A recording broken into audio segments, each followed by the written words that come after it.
to introduce Troy. Some of you have met Troy, and hopefully more of you will get to interact with Troy Sadler as the day goes on. I do have a couple announcements before I say a little bit more about Troy. And that is that everybody mark your calendar for November 16th. Janice Goldberg's going to be here. And Janice really crosses nicely science education and technology. So I think we'll really enjoy Janice's talk. I don't have her title of her talk yet. And then on November, what day did I say? Did I say November 16th? November 16th. Okay. And then on November 30th, Allison Scott's going to be here. And Allison is a chief executive officer from a foundation. So it'll be fun. It'll be a different kind of person.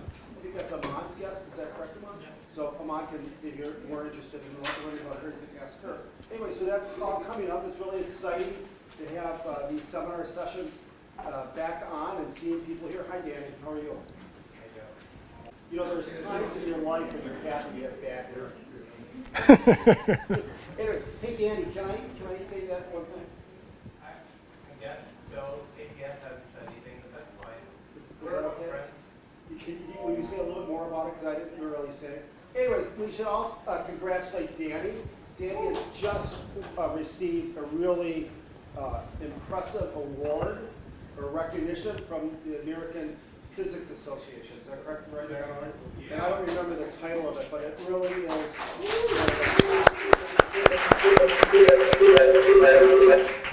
One of the top. Was happy about it too. That's Yeah. All right, so congratulations to Danny. Anyways, it's nice to see everybody back.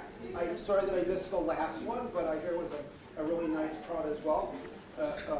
So anyways, it's really my pleasure to introduce Troy. I'm not exactly sure how much I have to say about Troy. I think we all know Troy, right?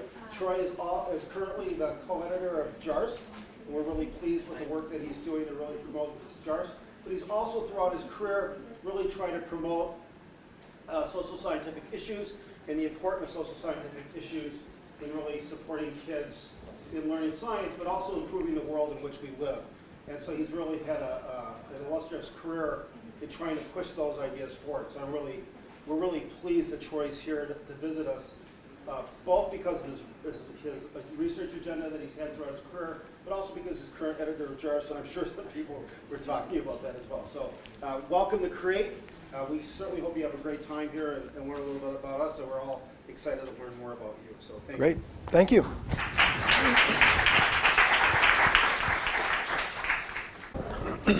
Hi, everybody. Thanks so much for joining us today. As Joe said, I'm Troy Sadler.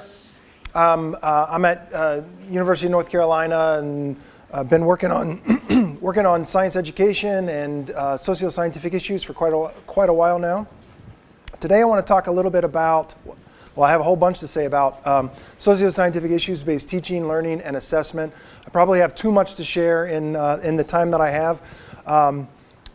But what I'd like to do is kind of give you an orientation to how my team thinks about this work, and then highlight a couple of different examples of research that we do. I'll go into a little bit more depth around a study that we've done with teachers and getting teachers thinking about socio-scientific issues, implementation within their classrooms, and share some frameworks and stuff along the way. And then hopefully we'll have some time for some questions and discussion toward the end. So that's the plan. I want to start by just talking, when I talk about socio-scientific issues, what do I mean? Well, whether we're talking about issues of global biodiversity or climate change or pandemics or genetic engineering, all of which I would classify as socio-scientific issues. These are societal issues or problems on a large scale, and they have substantive connections to science. Despite those connections to science, it's important to recognize that these issues are underdetermined by scientific data. So it's important to note that scientific data are an important part of the solution process, but we can't figure out how we're going to get out of the climate change crisis with data alone. It tells us a lot about what's happening. It doesn't necessarily give us a clear path to how we're going to solve this thing, because this issue is obviously impacted by lots of other things: economics and ethics and human health and culture and social justice and So there's a lot of these other factors that, that play in. Importantly, SSI, I think, at least SSI that we think about using in classroom spaces should be problems that matter for the learners that we're serving and the communities that we're working in and that those learners are from. I want to mention that, at least in our interpretation or our thinking about socio-scientific issues, particularly as we've done this work in the NGSS era, there's been a lot of work around the importance of anchoring student experiences with science phenomena. And our approach is consistent with that, but we like to kind of think about, well, what does that mean for SSI? So for us, as we think about these complex issues, we recognize that the issues are going to be a broader set of problems, and that if it truly is an SSI, then we should be able to locate a phenomenon, a science phenomenon, or actually multiple science phenomena within that issue. And so as we think about where does the science come into play? Well, science, our students' science understandings and the ways in which they might engage in science practices like modeling and argumentation and explanation are going to be relative to those science phenomena. But then we also recognize that there's going to be some other stuff. There's going to be some other forms of knowledge and perhaps some other kinds of disciplinary practices that learners are going to need to engage in engage with as they are making sense of SSI and working towards solutions. So one question that we think about and we talk with the teachers that we're working with and others is, well, why try to integrate socio-scientific issues into our classroom spaces? SSI, other than a couple of vague references at the beginning of the Next Generation Science Standards, are not a central feature of our standards. We know that socio-scientific issues can be pretty challenging to enact in classrooms, so why should we do this? And I would argue that the COVID pandemic has created or provided for us a really compelling reason for why we should be doing this work. My team, me individually, we really think that classrooms should be spaces in which learners explore complex issues including things like pandemics and climate change, and how disciplinary ideas and practices can be used to inform our societal solutions and personal decision making. We also recognize that issues-based teaching can be challenging. Teachers often struggle with the interdisciplinarity of these issues. There's often not fantastic curriculum materials that support their work in these spaces. There's limited time and all these kinds of challenges. So we recognize on one hand that this can be challenging work, and on the other hand, we think that moving in this direction of integrating socio-scientific issues in meaningful ways in our science learning spaces is absolutely critical. So what I want to do is kind of share some places in this, what I think of as a system of kind of socio-scientific issues research and classroom work, where some of that work connects to. So I'm gonna go back just a second. This is a central premise to much of our work. We kind of start with this idea that teacher enactment of socio-scientific issues modules, and by a module, we mean some damn it, Bob.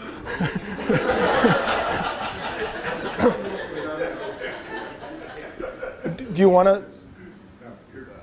I mean, it's not really that big of a deal from my perspective. Okay. All right. So for us, we think this module, and by a module, we think about maybe 2, usually more like 3 to 4 week unit of concentrated instruction. Typically, we work in formal science classrooms at the middle and high school level, although we've also done some work at the middle school level and a little bit at the undergrad. But these kinds of modules that provide in-depth experiences around a particular socio-scientific issue creates opportunities for student learning. And in terms of what we mean by that, some of that student learning, we've tracked things like student learning of content, student use of science practices, and this other idea of socio-scientific reasoning, which I'll talk about a little bit later. But of course, even though that's kind of our central premise to much of our work, this exists in a much larger context. And I know you're surprised to see all these boxes now. And obviously, this actually is a really simplified representation of the system. But there are a number of kind of dimensions to this system that we've tried to explore or leverage in our work around supporting student learning. So I'm going to talk just a little bit about some of the things we've done around student learning, and in particular, our focus on science practices. And if you delve into the science practices, I would argue that some of the science and engineering practices are more important than others. Maybe that might not be a popular idea, but I think practices such as modeling, argumentation, explanation, the practices that really support student sense-making are critically important. Those are the practices that we tend to focus on. Of course, that's not to suggest that there aren't other practices that are happening within these modules that we work on, but these are the ones that we try to track and do some of our research around. So what I have shown here is a few models that have come out of student work associated with different SSI modules that we've developed. This is a module around climate change. This is a high school module. And we have an example of a student model related to carbon cycling. This is a unit that we did around habitat restoration and habitat loss and restoration in an elementary context. Kids are exploring ecosystem dynamics in this model. The photo is from an antibiotic-resistant bacteria unit. This is a model, a group consensus model with some rounds of critique with the little Post-it notes there. So we focus a lot on this kind of what I capture or what I characterize as mechanistic models. So it is we're having learners create these kind of diagrammatic representations of the phenomena or pieces of the phenomena, and then working through how some of the different factors within these pieces affect one another. So we've done some research around this, really looking at, within the context of a socio-scientific issue, how do learners engage in modeling, and what does that look like over time? I'm not going to go into that full study. I just wanted to give you a flavor for some of the kind of work we do. There's supposed to be another little box here. The blue model, the blue line is a third model. So basically what we've tried to do in this study is kind of systematically track students' models as they're engaging with the issue. In this case, it was our climate change unit, and so the models are around carbon cycling, and we're monitoring how those models are changing in association with this instructional experience. We use a framework that looks at modeling from a component sequences and explanatory process perspective, a framework that Christina has helped form. This work I did in collaboration with Laura Zangori, who does a lot of work on modeling. But the basic story is what we see is over time, our students are getting better at representing this climate change related system. They're adding more stuff to their models. They're doing a better job of connecting the pieces in their models. And they're also developing explanations around some of those sequences that they're putting in. It's by the time we get to the explanatory processy pieces that we're really seeing the students' abilities to connect between the scientific models that they're creating and the socio-scientific issue context that they're exploring. Of course, we also see that there's room for growth, particularly in that area of explanatory processes. So I also just wanted to highlight, we continue to do some work in this modeling space in the context of socio-scientific issues. A new project that we have, we've been working on this for about a year, and we'll continue working for at least 3 more years, and we'll probably beg NSF to hold on to a little money for a 4th year. We're looking at how middle school learners coordinate multiple models as they make sense of a complex issue. In this case, we're working specifically with viruses, vaccines, and pandemics, and using COVID as one of multiple examples that we're exploring. So here we see different kinds of models. This is a teacher-generated model that is more similar to the mechanistic models that we had in the previous slide. Here we've got an example of a computational model. This happens to be taken from NetLogo. I don't know that we're going to end up using NetLogo in our final designs, but we want to put into kind of conversation with one another for students these kind of mechanistic models that they create, computational models that they might just be manipulating variables around and collecting data from, as well as what we call systems models. And I know that this connects with some of the work that your teams do with Sage Modeler. We do it a paper pencil version where we're challenging students to take various elements of this system and look at the interconnections. So then our questions are around, well, how do students make sense of these different kinds of models, the different kinds of conventions that are represented? Is it possible to take some of the details from a mechanistic model to better inform the work on these systems models and connecting with the computational model as well? This is some work that I'm very happy to be working on. One of your CREATE alums, Dr. Lee Ke, is helping me with this project as well. One of the other learning outcomes that we focus on is this idea of socio-scientific reasoning. So I'm just going to take a couple of slides and highlight what I mean by that, and I'll give a couple of high-level insights that we've developed around this construct. So when we talk about socio-scientific reasoning, this is a construct that my team developed as we were trying to think about what is it that students might learn in the context of working on learning about one socio-scientific issue that they might be able to apply and make use of to another socio-scientific issue. So you can imagine a learning experience around climate change. Kids presumably are going to learn some stuff about carbon. They're going to learn some stuff about, well, depending on what aspect of climate change, but they're going to learn some important content. They're going to learn some, possibly some interesting cross-cutting concepts. But those concepts are not necessarily going to be relevant to the case of antibiotic resistance, right?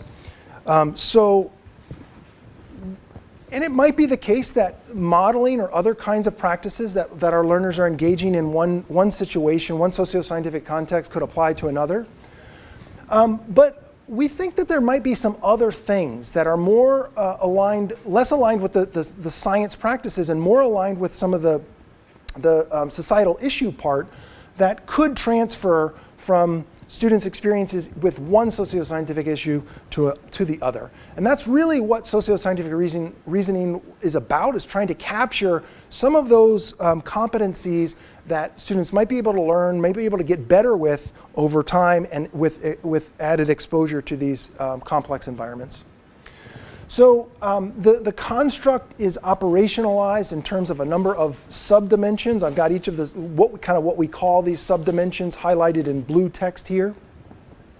So as we think about socio-scientific reasoning, these are the kinds of things that we would expect students to get exposure to, have practice with, and hopefully get better with over time that might be applicable to other complex issues as they bump into those. So including things like recognizing the inherent complexity of the issue, being able to analyze issues from multiple perspectives, employing skepticism when presented with potentially biased information, engaging in inquiry to identify missing information, so recognizing when they don't have all the information, and with some of these complex issues, of course, recognizing when none of us have the information, but understanding what we understand and what we don't understand, and then finally recognizing the affordances and limitations of science in terms of how science might contribute to our solution finding for these problems.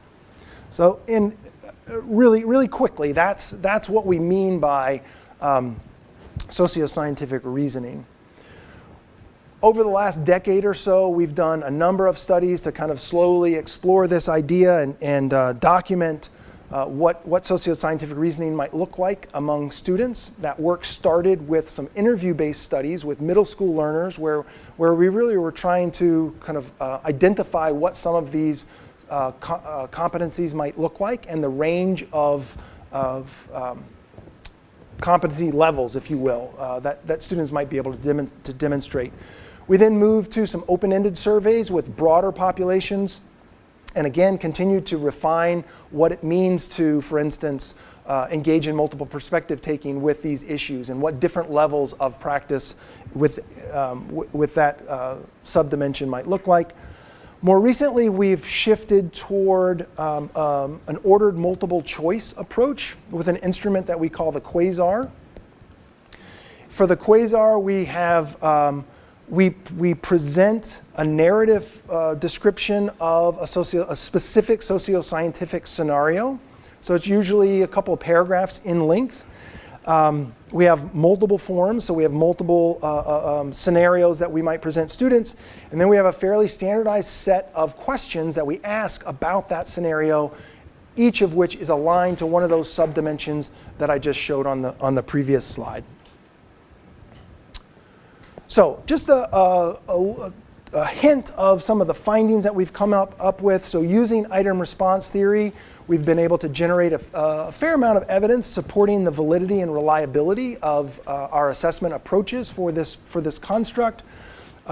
In general, these different scenarios that we present tend to show very similar results. So whether we have a socio-scientific issue scenario about a localized environmental issue versus whether we should use genetic engineering to modify mosquitoes to stem the spread of Zika, those are very different contexts, and yet the instrument performs pretty similarly across those different kinds of scenarios. We've also looked to see, well, does this kind of conjecture that we've made that students should be able to get better at these kinds of skills with time and with exposure to some of these learning opportunities, does that change socio-scientific reasoning? For short interventions, the answer seems to be no, that we don't have measurable impacts associated with a single SSI unit.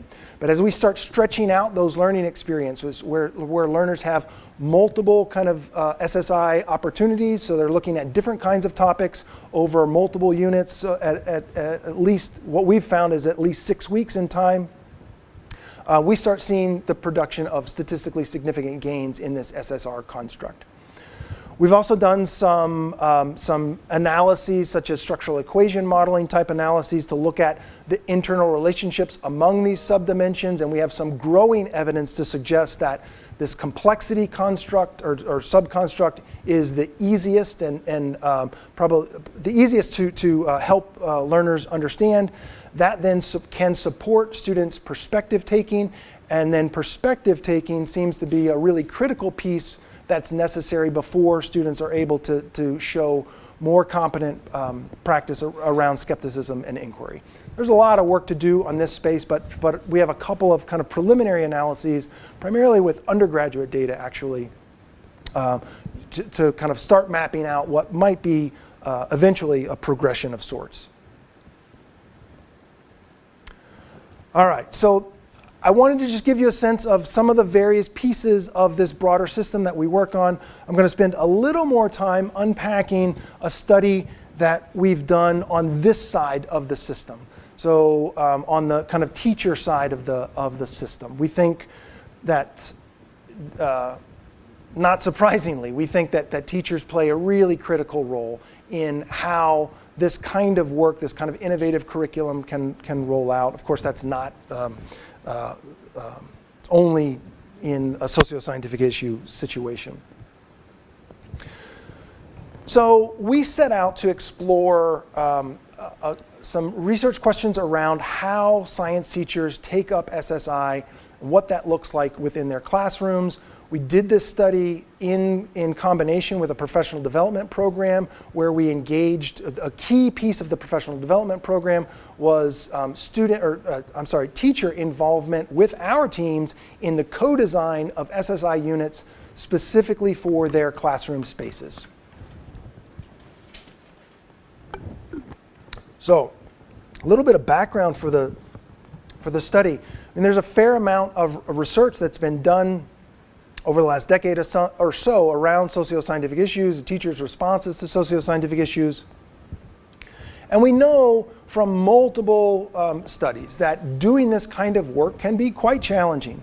There's evidence that teachers struggle in selecting good issues to serve as SSI context. There's a lack of comfort among many science teachers with the non-scientific elements of SSI teaching. Whether we're talking inquiry or practices or SSI, there's always a lack of instructional time, so that's a major concern for teachers. There's pressure associated with high stakes assessments and the alignment with an SSI approach and the kinds of ideas that their teacher students will be tested on. And there's a lack of readily available curriculum that really elevate the SSI dimension. So given all those challenges, this can be really tough work for teachers. And ultimately, we know that there's lots of challenges. We don't have a lot of research-backed ideas around effective ways to support teachers in using SSI. So we wanted to start digging into that part of the problem. So I'm going to give you a little bit of information about the context of our work. As I said, this was part of a curriculum or a PD project which centered curricular co-design within that professional development. This was part of work that we did with 18 high school teachers that taught a couple of different subjects, biology, chemistry, environmental science. We had two kind of connected workshops with these folks, separated by about a month or 2 months. In an initial workshop, we introduced an SSI framework. We formed design teams and showcased some sample SSI units, introduced some design scaffolds. And these teams that we brought together, these teacher teams that we brought together, began some initial designs. So they kind of picked the topic that they were going to pursue. The follow-up workshop was over the summer. We brought these folks back. We really supported their developing understandings of NGSS because we wanted deliberate integration of science and engineering practices.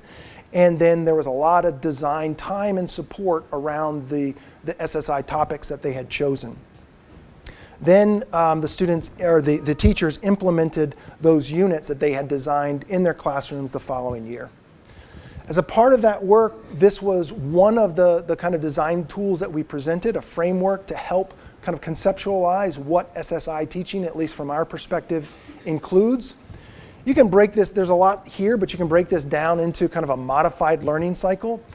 For our work, we think it's really important that educators introduce the issue, ground the learning opportunities in that issue and the complexity of that issue to start with, so it's starting at the top. Then there are opportunities to develop learner experiences around science ideas and science practices, and we put that in conversation with this idea of socio-scientific reasoning. So we want students exploring both the science phenomena as well as some of these social dimensions, all of which in the context of this focal issue. And then we conclude with some kind of synthesis opportunity, a culminating project where students have opportunities to bring together these science ideas that they've been exploring, the science practices that they've been working with, and socio-scientific reasoning. So that was a design framework that we presented for the teachers to help support their work. From a research perspective, we used Clark and Hollingsworth interconnected model of professional growth, or IMPG, as a framework to guide some of our research. So what Clark and Hollingsworth do is challenge an often kind of unstated assumption that when we do PD with learners, or with teachers have professional learning opportunities. That then stimulates some kind of learning, and that's going to then might change their practice. This model kind of problematizes that linear relationship and suggests that, well, yeah, there's some kind of external domain. We might present some professional development opportunities, and that might impact teachers' what they call personal domain. That might impact some teacher knowledge or beliefs, but it may just have an impact on what they try out in their classrooms. It may not have any direct impact on their knowledge and beliefs. They might just be on the hook to try something out in their classroom. And they try something out in their classroom, and that may or may not have impacts in other directions. So it's that professional experimentation in their classroom that might actually impact how teachers think about this innovation. both of those kinds of things might ultimately impact what the authors originally called salient outcomes, or the kinds of outcomes that they're paying attention to, that they as teachers think are most important. So we use this as our kind of our theoretical framework for the research. Our research questions align with that framework. So we've got one question related to each of those domains that were highlighted in the Clark and Hollingsworth model.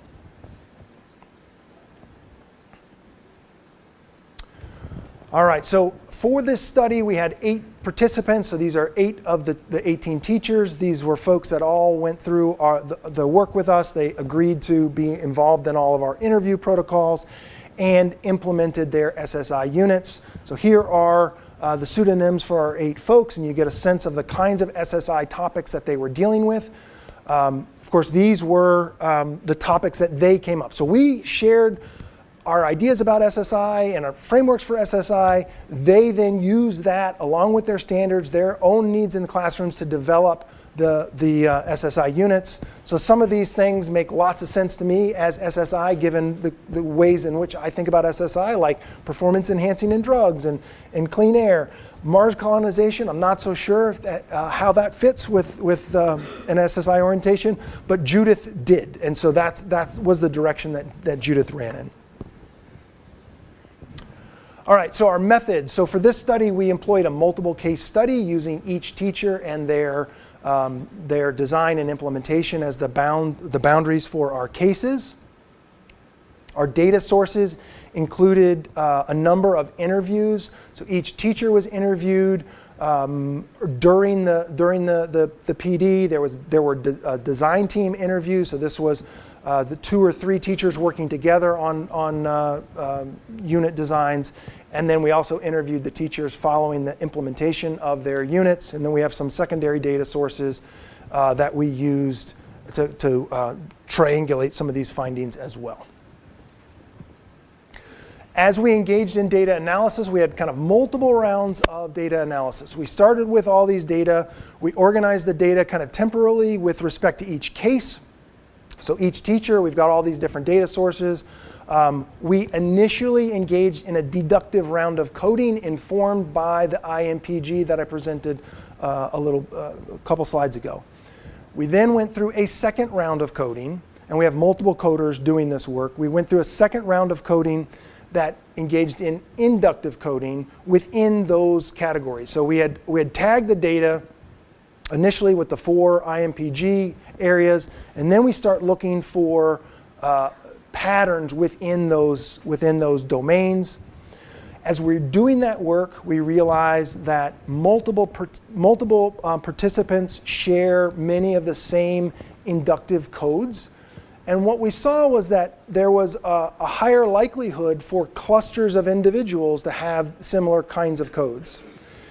So as we started reflecting on that, then that's when we thought about kind of thinking about profiles. So grouping the teachers using these inductive codes that had stemmed from the deductive codes in these profiles to capture some broader patterns across the sample.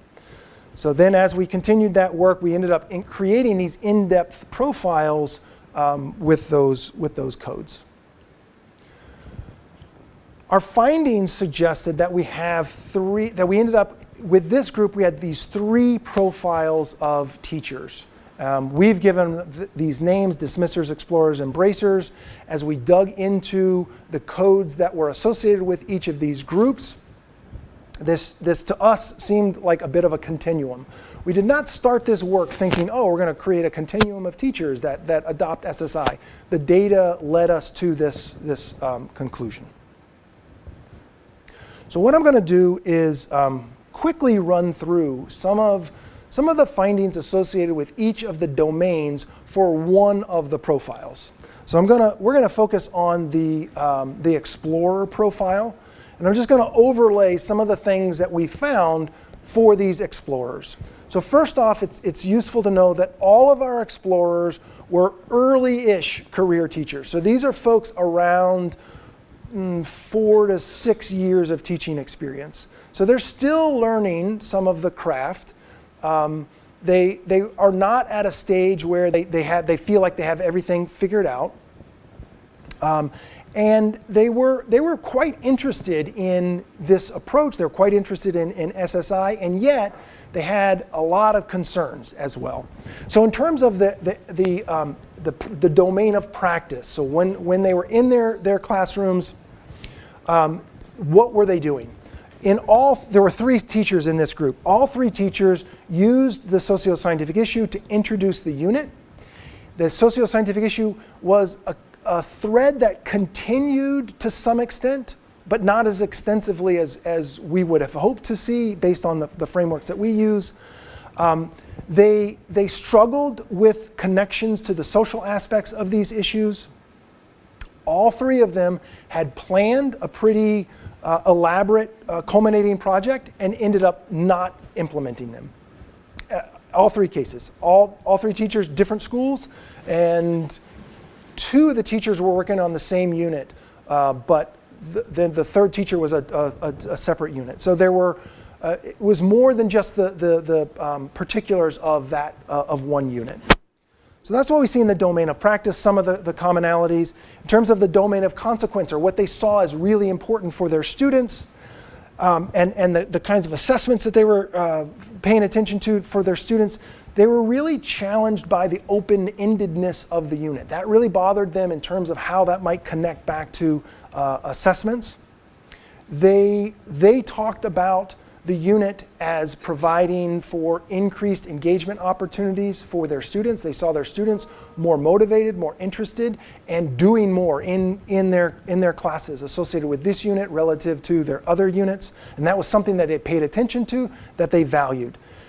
They also saw the SSI units as being very helpful, useful, because it helped increase student science content learning. These folks were really focused on science content. They saw the SSI was a vehicle for promoting science, student understanding of science content, largely because of the interest and buy-in from the students. In terms of the personal domain, so things like their beliefs, how they came to understand SSI, we characterize these folks as really in transition. On one hand, they liked the idea of teaching with socio-scientific issues. On the other hand, they were really challenged by knowing where this was going to go in their classrooms, and were worried about not covering enough science content as a result. As we thought about their perspectives on the PD, they began to see science as necessarily embedded in social context. That was not necessarily a perspective that they brought with them. And they saw the PD as almost providing permission for them to start thinking about some of the other dimensions that might enter into the classroom. They didn't feel fully comfortable doing that, but they started seeing that was a possibility, whereas prior to the PD, that really had not been part of their thinking about teaching. So we've done similar kinds of analysis, or we did similar kinds of analysis for all 3 of these profiles. What I'm going to do is just share with you the kind of external domain results for each of these. So with our dismissers on this end, we had a teacher, very experienced teacher, 20 plus years, and a very inexperienced teacher, like first or second year. In both of those cases, the PD did not connect with them. They both saw, regardless of the models that we presented, the examples, they both saw SSI as just, this is something that we've already done. Oh yeah, I've done science in the media kind of days before. That's pretty much what this SSI stuff is. So we did not, as a PD team, we were not successful in breaking through that this SSI approach is something much bigger. And they also really struggled in their design teams. The embracers, on the other hand, these were tended to be more experienced than our explorers. Most of these had probably on average about 10 years of experience. We had 3 teachers in this group. They really embraced the PD. They drew on the PD as a resource to really support some innovative design ideas that they had. There was really nice alignment across the various dimensions of that IMPG for this group of teachers. These were really strong teachers. They certainly were concerned about science content like the explorers, but they had no problems trying out some new ideas as well. They weren't worried about, if we take a couple of days and have some argumentation or debate activities that really provide opportunities for students to bring in their personal perspectives or value perspectives. They weren't worried about that at all. They saw that as going to be an opportunity to boost students' understandings of what this broader issue is. So we have three very different reactions to the same kind of learning opportunity. So some key inferences that we drew from this work. For the dismissers, we see this kind of misalignment between their personal domain, the ideas that they brought about what teaching should be, and the external domain. I've talked a bit about the explorers. The embracers, we see this really nice alignment across the four domains of this model that we were working with. There's I think some implications that we can draw around professional development opportunities for teachers that might fall in some of these different categories. For the dismissers, it probably would have been helpful to have larger design teams, so they had larger folks or a greater array of expertise to draw on. In both cases, for the explorers and the dismissers, they're probably we would really could have benefited from some extra support during their implementation. I know that's not a new finding, but that was something that certainly came out for this work, and that was not something that we had capacity for doing. For the explorers, as we looked into that work, we really also thought about the need to connect these folks with a broader professional learning community, kind of a school-based professional learning community. And that has shaped some of the work that we've done moving forward in terms of how we think about recruiting teachers for some of this work. We've moved away from recruiting individual teachers and really moved towards recruiting entire schools, or in one case, for larger schools, maybe entire the life science department or all of the life science teachers in a large high school, for instance. The embracers, these were experienced SSI teachers. They had exemplary units. One of the things that we found really interesting is that although all of our embracer teachers, they came at this with different experiences, all of them had at least some prior experience with some kind of interdisciplinary kind of instruction. One teacher had co-designed a bioliteracy course with a English language arts teacher. One teacher had worked with the social studies department to think about common rubrics for argumentation across social studies and science. So we had lots of examples of these folks, and we thought that those kinds of prior experiences were really nice supports for this kind of SSI work. I'm going to skip that one. Takes me back to this slide that kind of characterizes this system that we've tried to peck at with different aspects of our research. I'm excited to announce that recently, just within the last couple of months, David Fortis from the Weizmann Institute, who I know lots of you all know and have worked with. David Fortis and I have a new NSF project that's really going to focus on this piece of the system. We'll be working with some middle school teachers in districts in both Israel and in North Carolina to create a series of, for that project, we're calling them Grand Challenge units, but Grand Challenge is, don't tell David this, but Grand Challenge in my mind is just a big SSI. I've told David anyways, but yeah, so we're thinking about, what does it look like to have rich SSI experiences spread out over the course of an entire year. So we're really focusing on an entire year of elementary school. Not all of the learning experiences will be around SSI, but we'll have 4 of these 3 to 4 week units scheduled throughout the year. There's a focus on assessment work as a part of that research. We'll be designing curriculum, testing out curriculum, and then following some student learning outcomes associated with that as well. As I wrap up, I want to say a big thank you to lots of collaborators, a bunch of collaborators from other institutions on this side. Over here, these are the current grad students and a postdoc that work with me at UNC. We've been lucky to have some support from the National Science Foundation, so we always want to give NSF their due. And then finally, I just want to highlight a couple of pieces if you're interested in any of this stuff in more detail. There's a couple of papers up there that kind of work through and unpack some of our thinking about the connections between SSI and modeling. There's 2 papers that relate to that teacher profile research that I talked more about. The Journal of Science Teacher Ed paper is the research.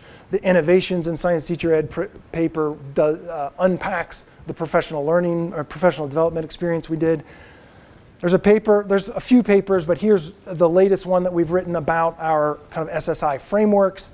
And then if you're interested in the socio-scientific reasoning stuff, here's our latest paper, and there's some references in there to some of our earlier stuff. Our website at the bottom there showcases a couple of sample SSI modules that integrates this kind of modeling and socio-scientific issues, presents some of our frameworks, has some other materials and publications available there as well. With that, I'm going to stop talking, which leaves us about 10 minutes, and I'm happy to answer any questions.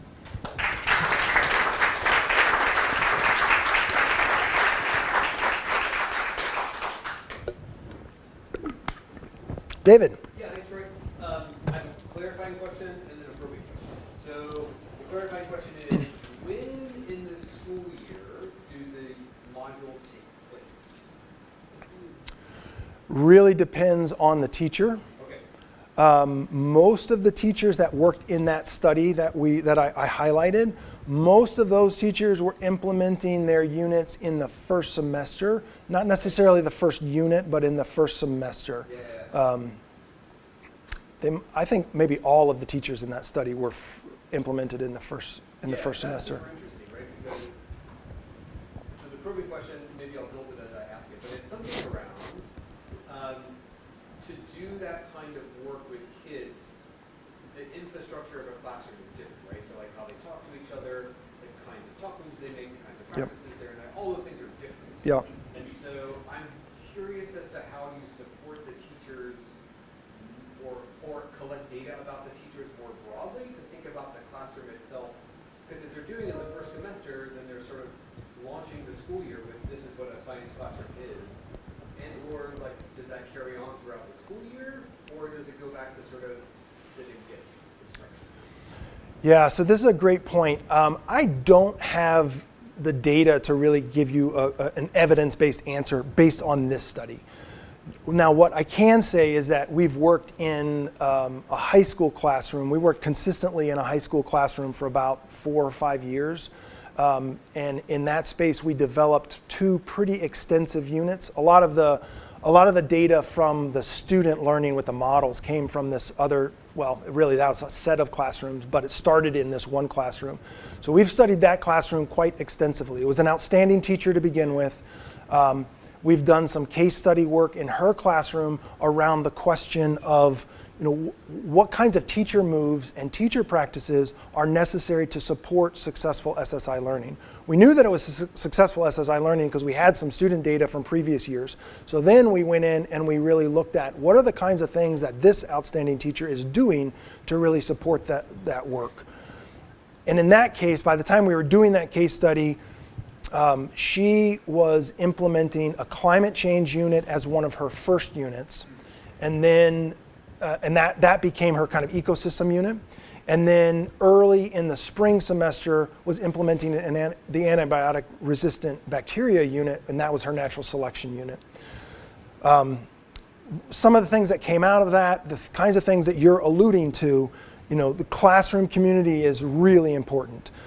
Establishing a discourse norms within the classroom and everyone being on the same page in terms of what's expected of me as a participant in this classroom space.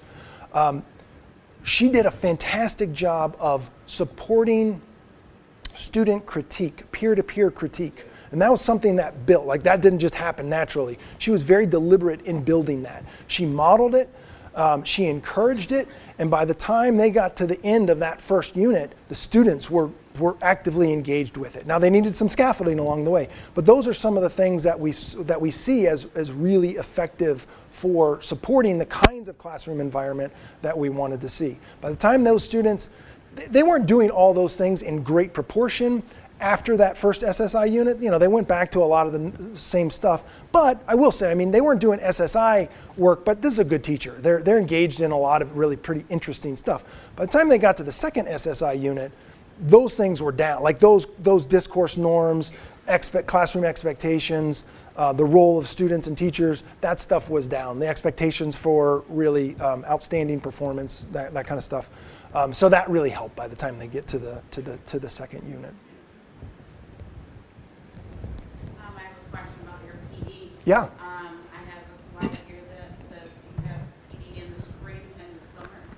How did your teacher perceive that? Because at Health in Our Hands, we have PD during the spring, not spring, the fall for our middle school, and the winter for our high school. But we were also thinking about moving those PLs to the summer. Like, how did your teacher perceive that? Well, I will say that this is just kind of a circumstance.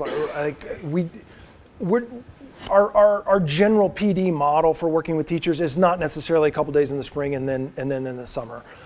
It worked out with this particular project. We were able to bring these teachers together in the spring for a couple of days, and it was actually connected with an NSTA, a regional NSTA conference. So we were able to bring all of them together. We had them in the same place. We could keep them for a couple extra days.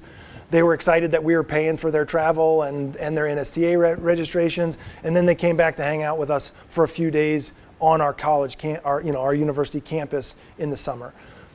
So in this particular case, it worked out great. It's not, but again, it's not our standard model. As I'm thinking about the projects, the current projects that we have, the one that I mentioned with David, the one that I mentioned previous with Lee, what we're doing is an initial summer PD and then built-in time during the school year, close to when we anticipate them implementing their the designed units that we'll be working on. So that'll be the model that we're shifting to. Okay, thank you. Sure. That kind of adding on to what Maria said, are your teachers volunteers or voluntold? Volunteers. Now we do whatever we can to honor and value the time and expertise of the teachers that we're working with. So if we have grant funding and we can pay them, we're going to pay them. But in none of the work that I've talked about, were we in a situation where a district mandated it or anything like that. The teacher study that I talked about, we recruited individual teachers. In some cases, we needed to get district approval or whatever for them to be involved and for us to collect data, but we weren't partnering with districts. Moving forward, we're really trying to partner with districts and schools, whole schools and districts, to get upper level buy-in, teacher level buy-in, and so hopefully there's greater levels of support at the local level for doing some of this work. So we have not bumped into the situation with anyone being voluntold to work with us.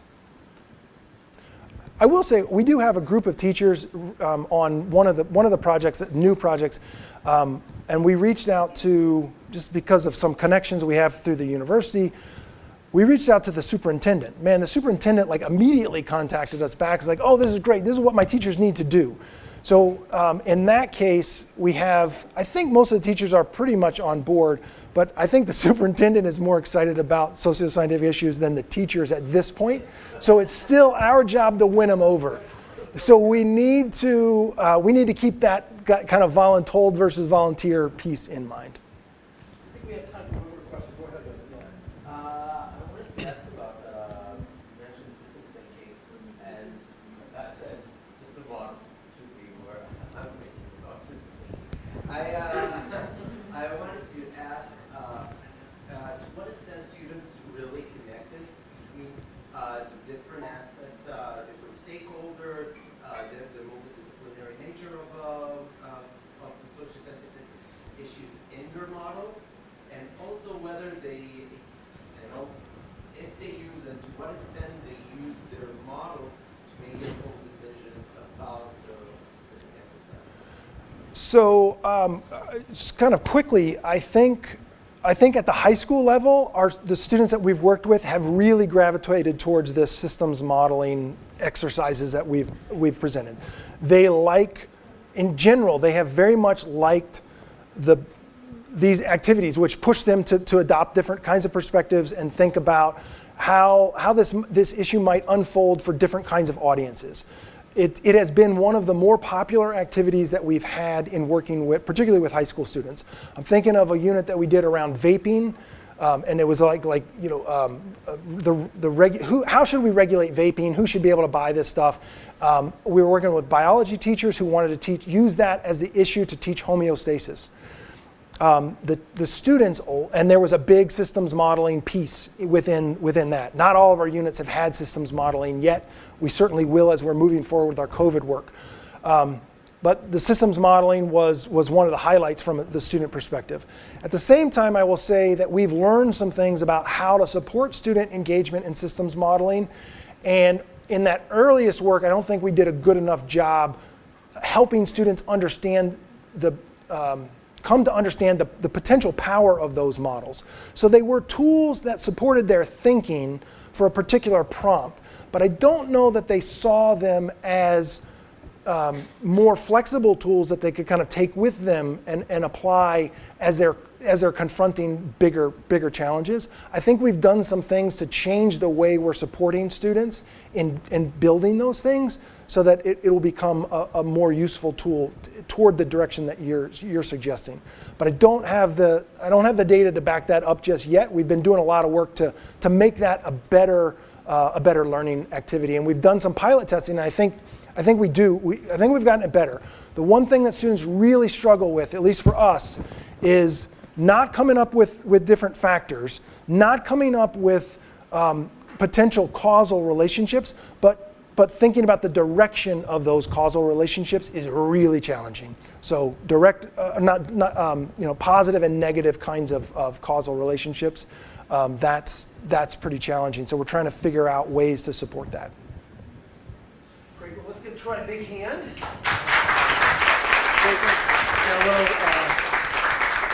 Little card for you. Oh, thank you. Present to remember. Oh, thank you very much. I'm sure everybody will, have a question, will come and talk to you. I'm sure. Great, yeah, happy to do it. Troy has 30 minutes free before his next meeting, so you're gonna surround him and ask him with a bunch of questions. Awesome, happy to do For a it. wonderful talk. That's really Absolutely. great. Really Thanks, Joe. Really relates nicely to what a lot of people are doing here, both with respect to systems thinking and professional learning. So, Great.